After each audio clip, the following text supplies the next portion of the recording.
पाकिस्तान और अफगानिस्तान की सीमा पर हालात बहुत ज्यादा बिगड़ गए हैं। हाल ही में हुई झड़पों ने एक ऐसे संकट को हवा दी है जो पूरे इलाके को अपनी चपेट में ले सकता है। तो चलिए समझते हैं कि यह सब हो क्यों रहा है।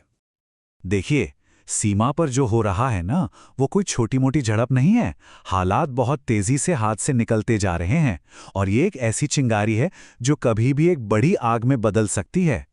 तो सवाल यही उठता है, आखिर अचानक ऐसा क्या हो गया कि दशकों से सुलग रही ये चिंगारी फिर से भड़क उठी। चलिए इसी सवाल का जवाब ढूंढते हैं। तो सबसे पहले बात करते हैं उन ताज़ा घटनाओं की जिनकी वजह से ये पूरा बॉर्डर फिर से सुर्खियों में आ गया है। आप देखिए कितनी तेजी से सब कुछ बदल गया। जो पहले सिर्फ एक मामूली सी नोकझोंक लग रही थी, वो देखते ही देखते बड़ी झड़पों में तब्दील हो गई और फिर जाने जाने लगी। इससे पता चलता है कि जमीन पर हालात कितने ज्यादा नाजुक हैं। और ज़मीन से जो खबरें आ रही हैं वो वाकई चिंता बढ़ाने वाली हैं। ये झड़पें सिर्फ बढ़ी नहीं हैं, बल्कि अब जानलेवा हो चुकी हैं।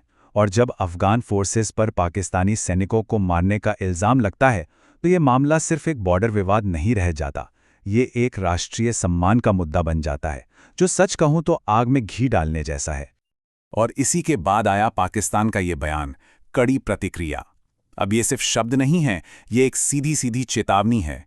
एक ऐसी चेतावनी जो इस तनाव को एक फुल स्केल मिलिट्री एक्शन में बदल सकती है। लेकिन एक मिनट, ये जो गुस्सा है, ये जो तनाव है, ये सिर्फ इन ताज़ा घटनाओं की वजह से नहीं है।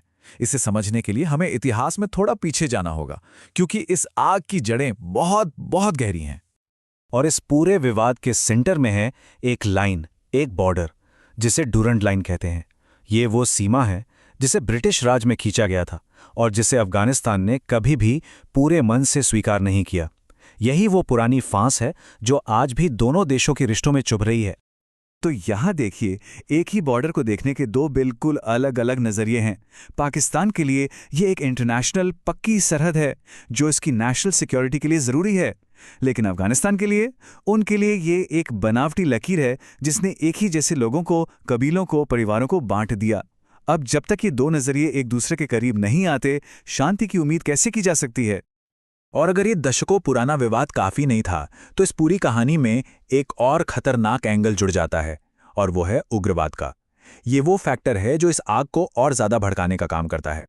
ये जो मिलिटेंट ग्रुप्स हैं, ये इस पूरे खेल में एक वाइल्ड कार्ड की तरह हैं। ये किसी सरकार के कंट्रोल में नहीं है, और इनकी हरकतें, इनके हमले दोनों देशों के बीच जो थोड़ा बहुत भरोसा बचा है, उससे भी लगातार कमज़ोर करते रहते हैं। तो ज़रा सोचिए, ये ग्रुप्स कैसे पूरी सिचुएशन को और बिगाड़ देते हैं। ये बॉर्डर पार हमले करते हैं जिससे अविश्वास बढ़ता है। ये सरकारों को मिलिट्री एक्शन के लिए एक तरह से बहाना देते हैं, और जब बंदूकें चलने लगती हैं तो जाहिर है बातचीत की आवाज़ कहीं दब जाती है। ये कभी ना खत्म होने वाला विश्व साइकिल बन जाता है। तो इन सब को समझने के बाद हम वापस आज पर आते हैं। आज हम एक ऐसे मोड़ पर खड़े हैं जहां से दो रास्ते निकलते हैं।